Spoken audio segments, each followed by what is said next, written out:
On January 20, Turkey launched an air and ground offensive, which it called Olive Branch, against the Kurdish-controlled enclave of Afrin in northern Syria. As the offensive progressed rapidly, it became obvious that such an ambitious operation could not have been possible without Russia's explicit approval. First of all, the operation required the Turkish Air Force to enter Syria's airspace, something Ankara could not have done without consulting Russia. Furthermore, before rechanneling Turkish-backed Free Syrian Army (FSA) forces to Afrin, Ankara needed assurances from Russia that Bashar al-Assad would not take advantage of the situation and attempt to seize Turkish-controlled positions in the province of Idlib.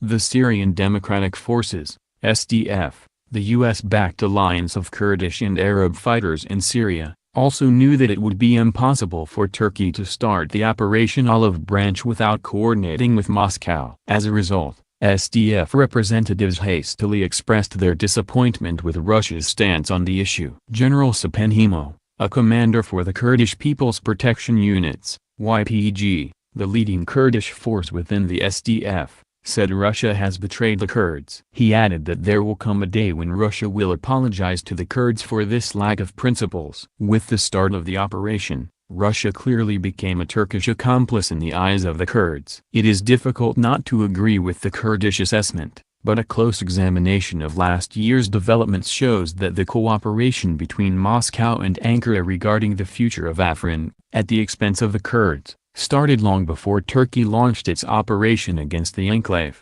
The seeds of the Operation Olive Branch were planted last summer, during talks between Russian Defense Minister Sergei Shoigu and Turkish Chief of Staff Hulusi Akar in Istanbul. As a result of these talks, Moscow gave consent to the partial use of Syria's airspace by the Turkish air forces, paving the way for Turkey's offensive on Afrin.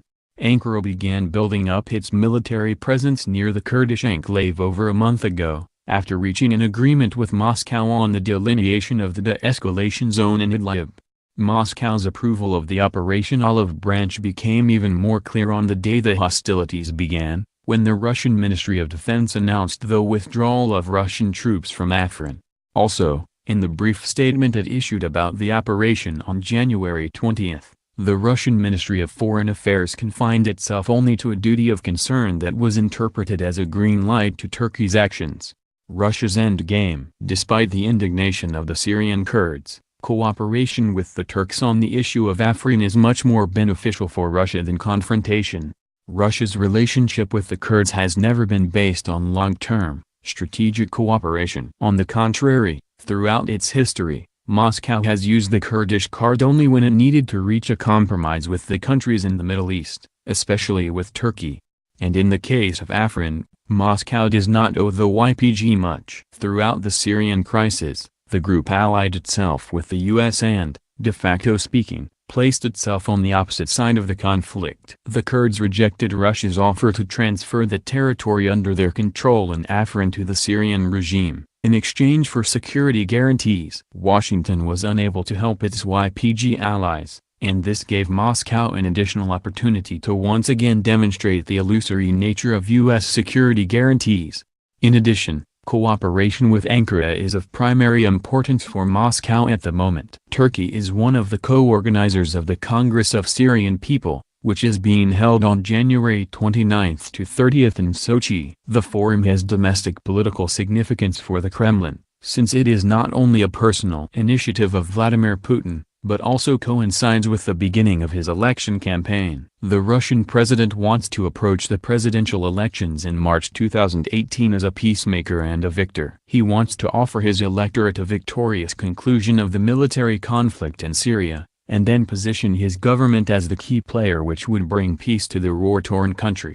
Also, by cooperating with Ankara on Afrin, Moscow has created an opportunity that would allow it to solve the situation in Idlib without military escalation. Russia knew that a military confrontation in Idlib would have been costly for Damascus and its allies, as it would have led to a new humanitarian catastrophe similar to the one that occurred a year ago in Aleppo. Not to mention that such a conflict would have exhausted the already weak Syrian army, forcing Russia to return to the Syrian war front. Russia's tacit approval of the Operation Olive Branch, on the contrary, led to reciprocal concessions from Ankara in Idlib. The same day Turkey launched its operation, the Syrian regime announced that it had seized the opposition-controlled Abu Juwar airport in Idlib without any hindrance.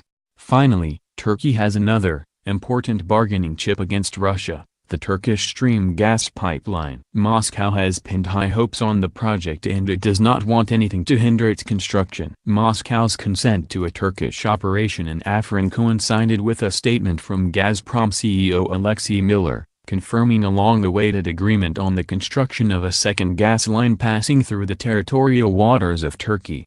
This makes it unlikely for Ankara to suspend the project in the near future, as it did in 2015. If the construction continues without hindrance, the Turkish Stream can be completed in 2019 as planned.